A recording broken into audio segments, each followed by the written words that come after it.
رب زدني علما رب زدني علما. إن الحمد لله نحمده ونستعينه ونستغفره ونعوذ بالله من شرور أنفسنا ومن سيئات أعمالنا. من يهده الله فلا مضل له ومن يضلل فلا هادي له. وأشهد أن لا إله إلا الله وحده لا شريك له. وأشهد أن محمدا عبده ورسوله. يا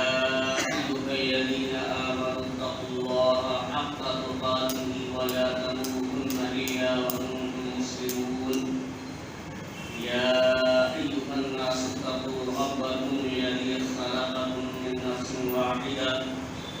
وخلق منها زوجها وبث منهما رجالا كثيرا ونساء. واتقوا الله الذي تساءلون به والأرحام إن الله كان عليكم رقيبا.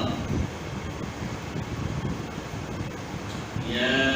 أيها الذين آمنوا اتقوا الله وقولوا قولا سديدا يصلح لكم أعمالكم ويغفر لكم ذنوبكم.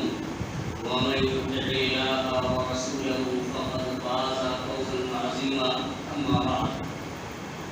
فإن خير الحديث كتاب الله وخير الهدي هدي محمد صلى الله عليه وسلم. وشر الأمور محدثاتها وكل محدثة بدعة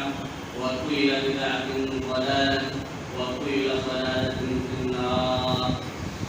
أعوذ بالله من الشيطان الرجيم. بسم الله الرحمن الرحيم. أرأيت الذي يكذب بالدين فذلك الذي يدع اليتيم ولا يحض على طعام المسكين. فويل للمصلين الذين هم عن صلاتهم ساهون الذين هم يراءون ويمنعون الماعون.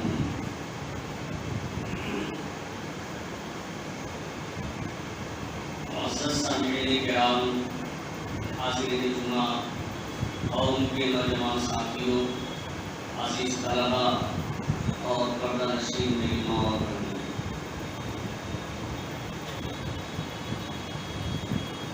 خطبہ مسنونہ کے بعد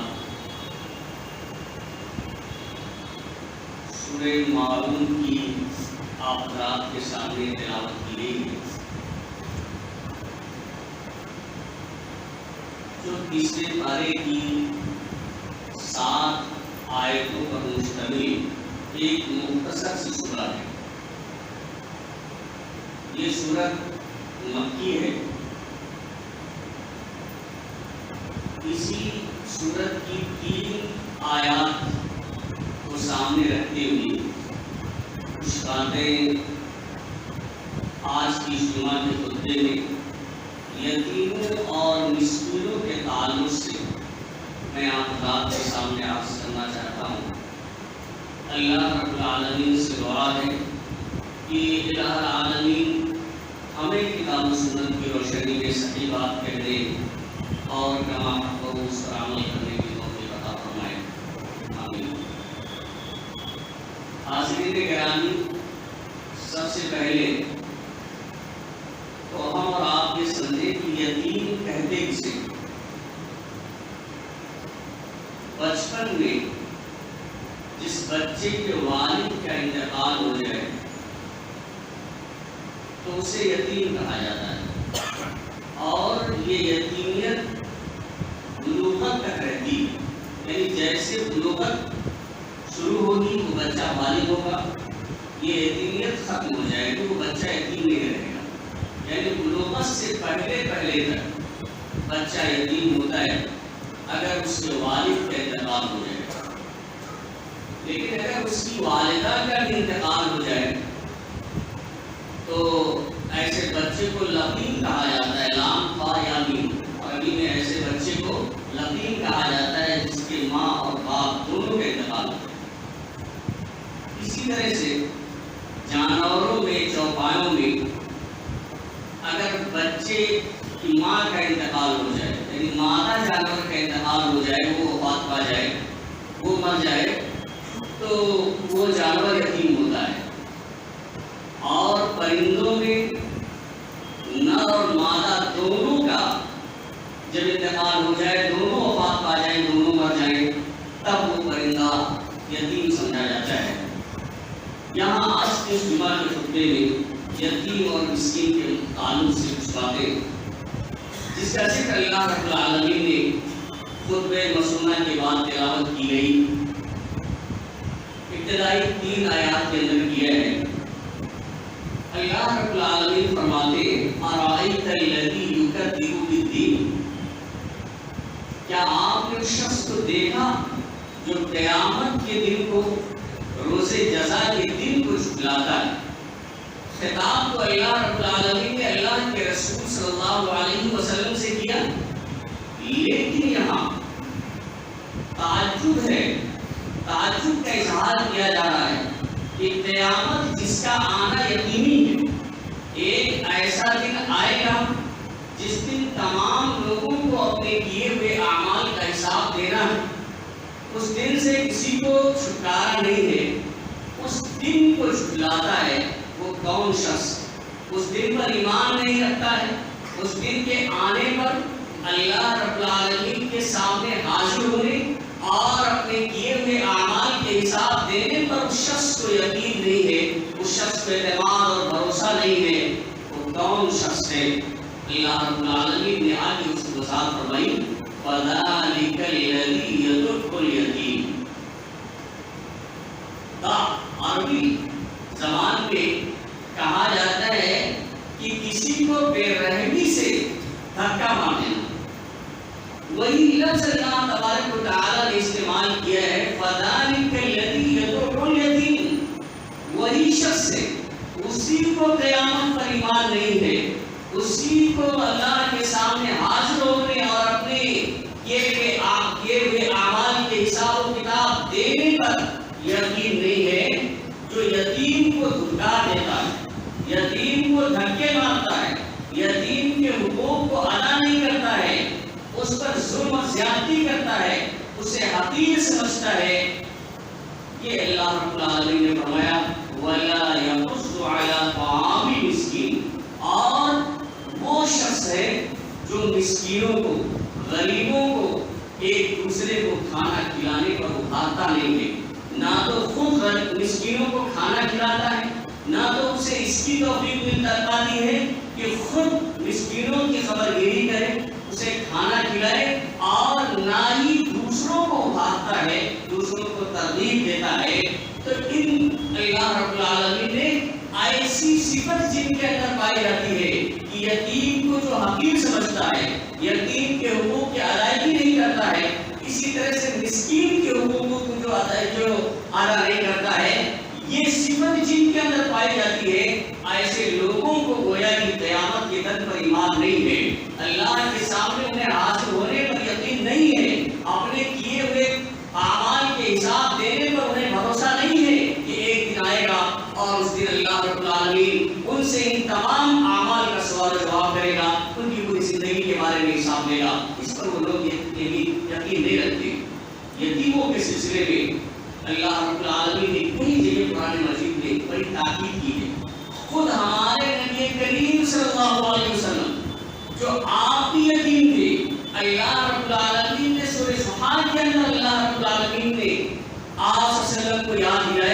یاد دلاتے ہوئے فرمایا الم یجدک یتیما فآویٰ، کہ نبی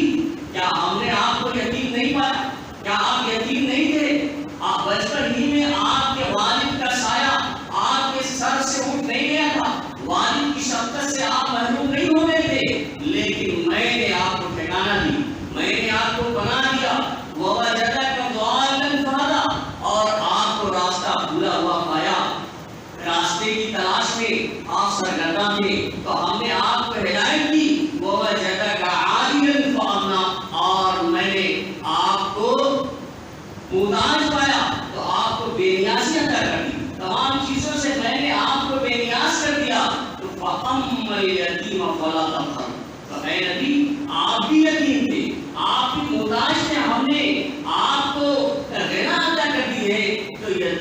ظلم و زیادتی نہ کرنا، یتیموں پر ظلم نہ کرنا. فَأَمَّا الْيَتِيمَ فَلَا تَقْهَرْ. نبی آپ بھی یتیموں کے ساتھ زیادتی نہ کرنا. آپ بھی یتیم تھے، آپ کی سر سے والد کا سایہ ہٹ چکا تھا، لیکن میں نے آپ کو ٹھکانہ دی، میں نے آپ کو عزت عطا کی، میں نے آپ کو دینا عطا کی. تو یتیموں کا آپ بھی خیال رکھیں کہ اللہ رب العالمین نے جب بتائیے اللہ کے رسول صلی اللہ علیہ وسلم جو اپنے امتیوں کے لیے اتنا مہربان تھے، آپ صلی اللہ علیہ وسلم اتنا زیادہ خیال رکھتے تھے، آپ بتائیے آپ کو اللہ رب العالمین نے فرمایا کہ آپ نہ زیادتی کیجیے گا. تو یہ امت محمدیہ کو یہاں اللہ رب العالمین نے تعلیم دیا ہے کہ جب اللہ کے رسول صلی اللہ علیہ وسلم کو ایسی تعلیم کی جا رہی ہے تو ہم اور آپ تو بدرجہ اعلیٰ اس لیے ہوتے ہیں کیونکہ ہم سے تو اس طرح کی گستاخی ہو سکتی ہے کہ یتیموں کا مال ناجائز طریقے سے کھا جائے، ان کے حقوق کو ادا نہ کریں، انہیں کمزور سمجھیں، ذلیل سمجھیں. یہ تو ہمارے اندر بدرجہ اعلیٰ ہی کمی پائی جا سکتی ہے. اس لیے ہمیں اور آپ کو یہاں اللہ رب العالمین تعلیم دے رہا ہے. اللہ رب العالمین نے ایک دوسری آیت سورہ نساء کے اندر فرمایا کہ جو لوگ آج یہی چیز دیکھی جاتی ہے کہ جو کمزور ہیں اپنے حقوق کو حاصل نہیں کر سکتے ہیں دوسروں سے، جو کمزور مانے جاتے ہیں، ایسے لوگوں کے حقوق کو دبا دیا جاتا ہے. اور یتیم بھی سماج میں ایک کمزور طبقے میں سے ہوتا ہے، اس کا کوئی دیکھنے والا نہیں ہوتا ہے. تو اللہ رب العالمین نے اگر ایسے لوگ پائے جاتے ہیں جو یتیموں کی جائیداد ہڑپ کر لیتے ہیں، ان کے مال کو ظلمن کھاتے ہیں، ان کے مال کو ہڑپ کر جاتے ہیں، ان کے ساتھ زیادتی کرتے ہیں، اللہ رب العالمین نے اس آیت کے اندر رائٹ فرمائی اور فرمایا ان الذین یاکلون اموال الیتامی ظلما انما یاکلون فی بطونہم نارا وسیصلون سعیرا. کہ جو لوگ یتیموں کے مال ظلمن کھا جاتے ہیں، ان پہ دباؤ بنا کر کے، ان پر ظلم کر کے جو لوگ یتیموں کا مال کھاتے ہیں، الگ کر جاتے ہیں، تو ایسے لوگ سنیں کہ انما یاکلون فی بطونہم نارا، وہ اپنے پیٹوں میں آگ کھاتے ہیں، آگ کے انگارے کھاتے ہیں. آپ بتائیے کھانا تھوڑا سا خراب ہو اور بدہضمی ہو جائے آدمی کتنا پریشان ہو جاتا ہے. زود ہضم کھانا آدمی پسند کرتا ہے کہ جلدی سے ہضم ہو جانے والا ہو، پریشان بھی نہ ہو، کسی طرح کی تکلیف نہ ہو. اور بتائیے کہ اس مال کے بارے میں اللہ رب العالمین فرماتے ہیں کہ اگر کوئی شخص ظلمن کسی یتیم کا مال کھاتا ہے، ناجائز طریقے سے کسی یتیم کا مال کھاتا ہے، تو گویا کہ وہ اپنے پیٹ میں جہنم کی آگ کھا رہا ہے، وہ آگ کھا رہا ہے. وہ سیصلون سعیرا، اور ان سبھی کو جہنم میں داخل ہوں گے. ایسے لوگوں کی سزا یہ ہے کہ ان کے ساتھ زیادتی کرنے کی وجہ سے، ان کے ساتھ ظلم کرنے کی وجہ سے، ان کے مال کو ہڑپنے کی وجہ سے وہ جہنم رسید ہو جائیں گے. اور ایک روایت ہے جس کے راوی حضرت ابو ہریرہ رضی اللہ تعالیٰ عنہ وہ کہتے ہیں کہ اللہ کے رسول صلی اللہ علیہ وسلم نے فرمایا، یہ متفق علیہ روایت ہے، بخاری اور مسلم کے اندر ہے کہ اللہ کے رسول صلی اللہ علیہ وسلم نے فرمایا استرقوا السبع الموبقات،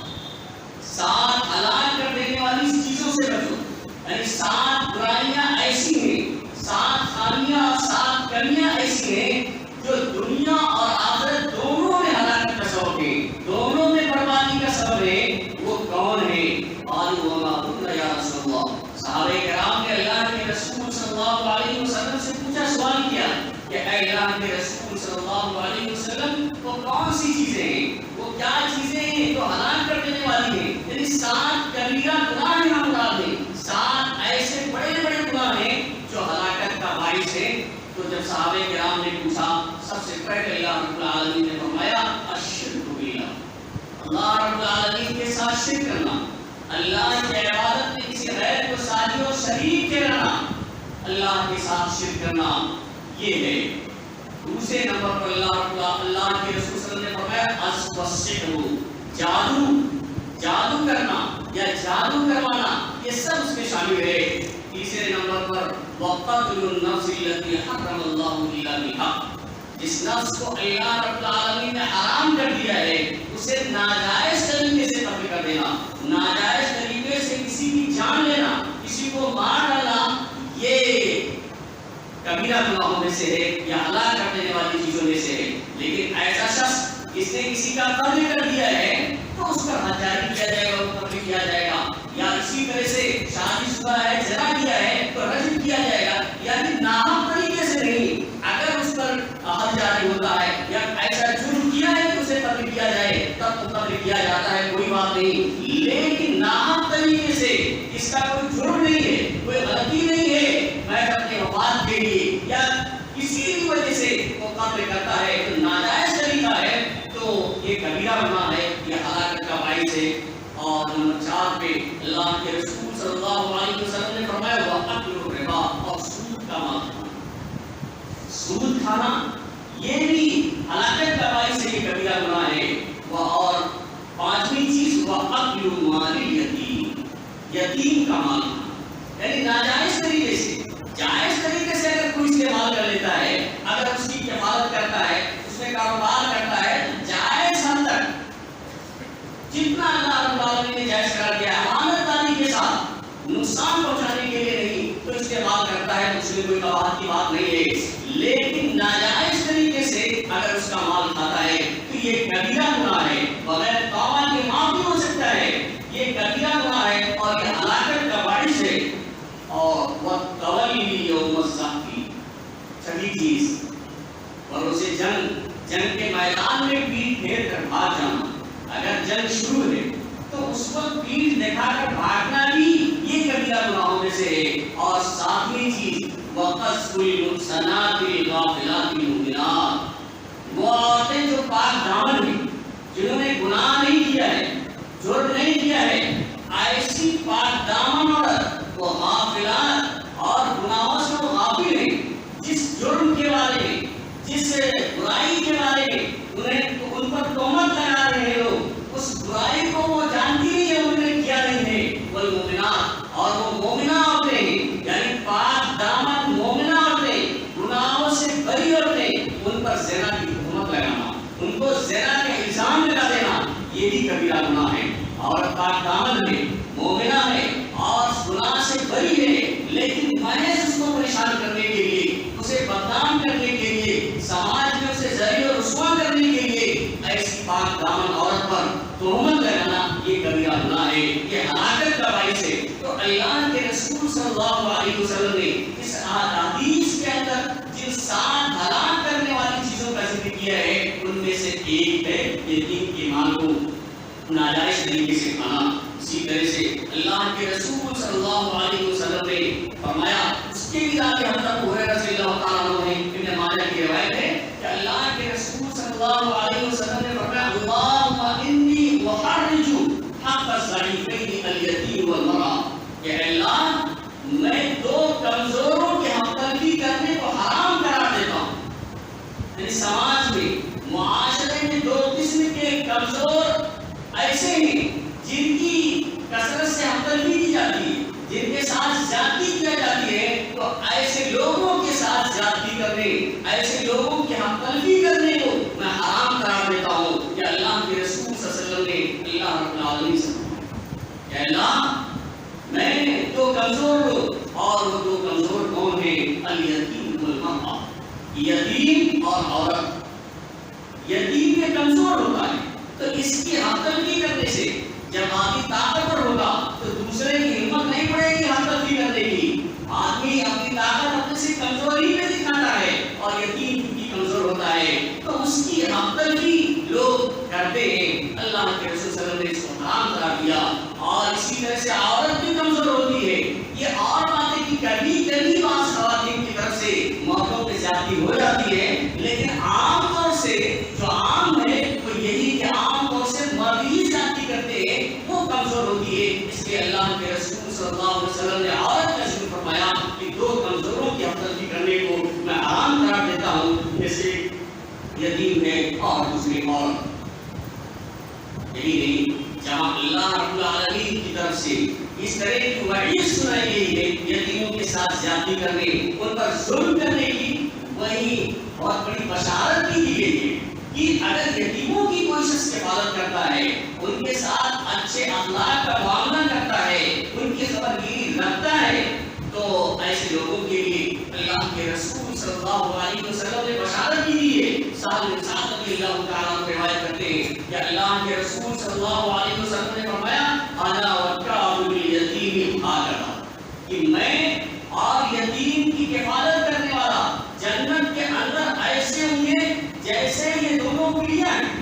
واشار بالسبابۃ والوسطیٰ، آپ صلی اللہ علیہ وسلم نے اپنی سبابہ اس انگلی سے والوسطیٰ یہ بیچ والی انگلی سے ان دونوں انگلیوں سے اشارہ کیا، وفرج بینہما شیئا، اور دونوں کے درمیان تھوڑی سی تفریق کی، یعنی تھوڑا سا صرف فاصلہ بنیادی ہوگا، جیسے یہ دونوں انگلیاں قریب قریب ہیں، ان دونوں انگلیوں کے درمیان بہت زیادہ فاصلہ نہیں ہے، ایسے جنت کے اندر میں ہوں گا، اور جو یتیم کی خبر گیری کرنے والا ہے، جو یتیم کی کفالت کرنے والا ہے، جو یتیم کا قیام کرنے والا ہے، ایسے جنت میں ہوں گے، بہت زیادہ میرے اس کے درمیان فاصلہ نہیں ہوگا۔ یہ اتنی بڑی بشارت بھی اللہ کے رسول صلی اللہ علیہ وسلم نے سنائی۔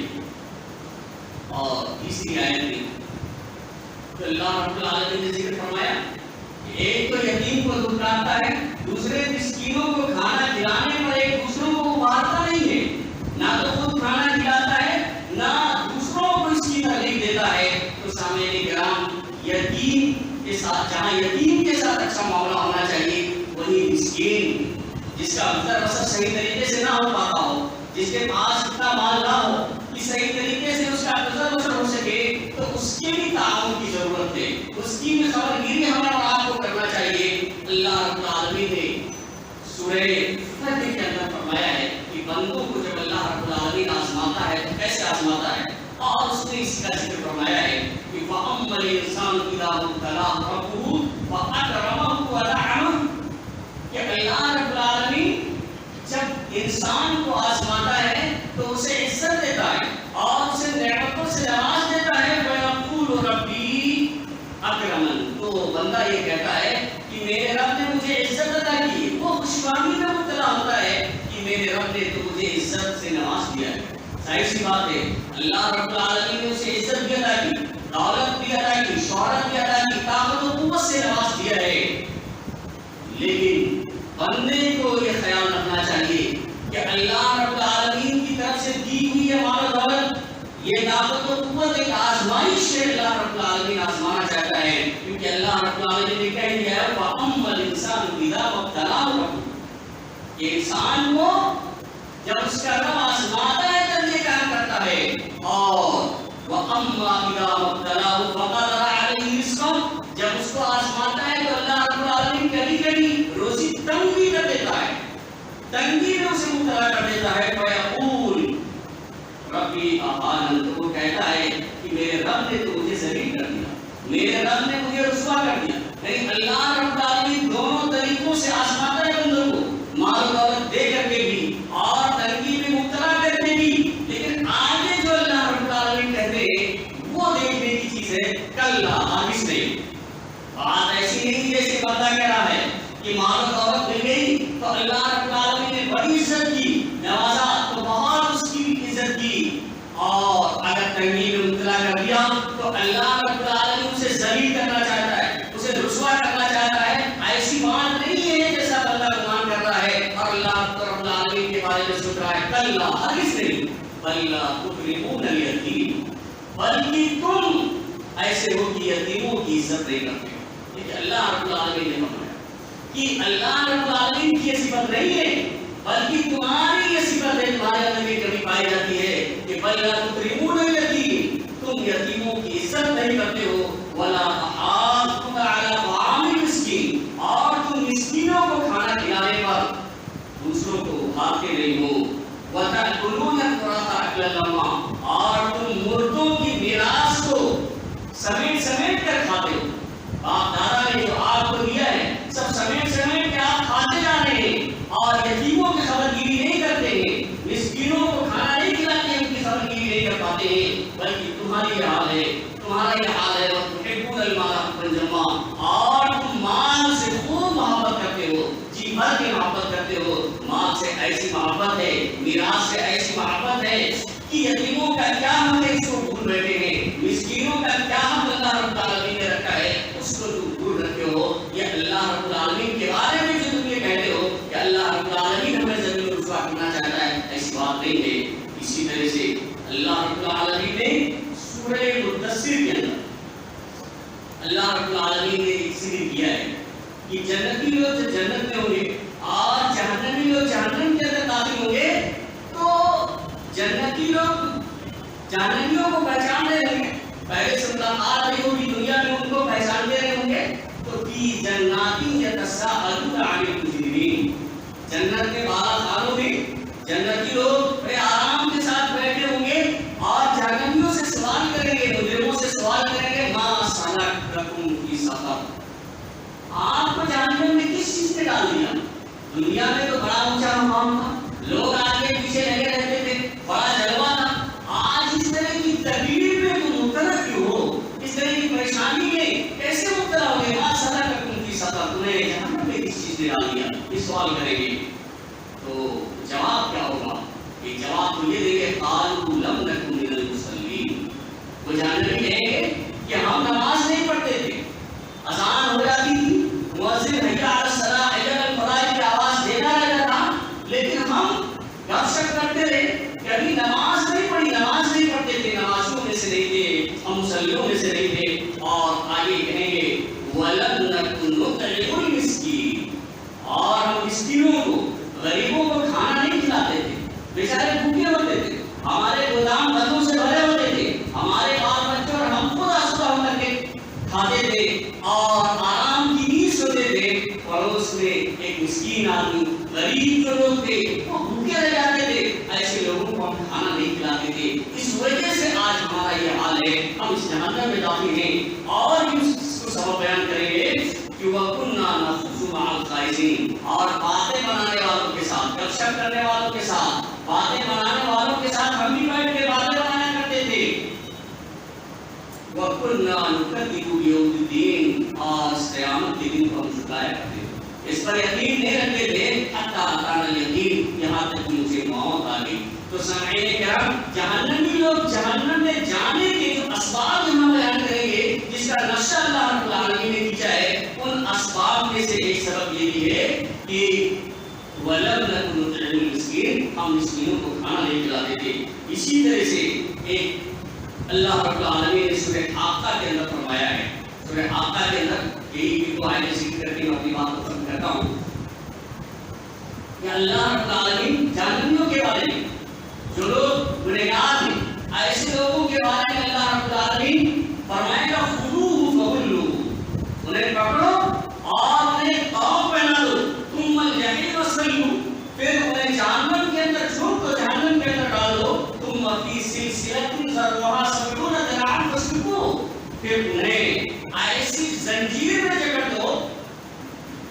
جس کی پیمائش 70 ہاتھ ہوگی، اور وہ ہاتھ کتنا بڑا ہوگا اس کا اندازہ آپ نہیں کر سکتے ہیں. اللہ رب العالمین فرمائے گا ایسی زنجیر میں ایسے لوگوں کو، ایسے مجرموں کو جکڑ دو جس کی پیمائش 70 ہاتھ ہوگی.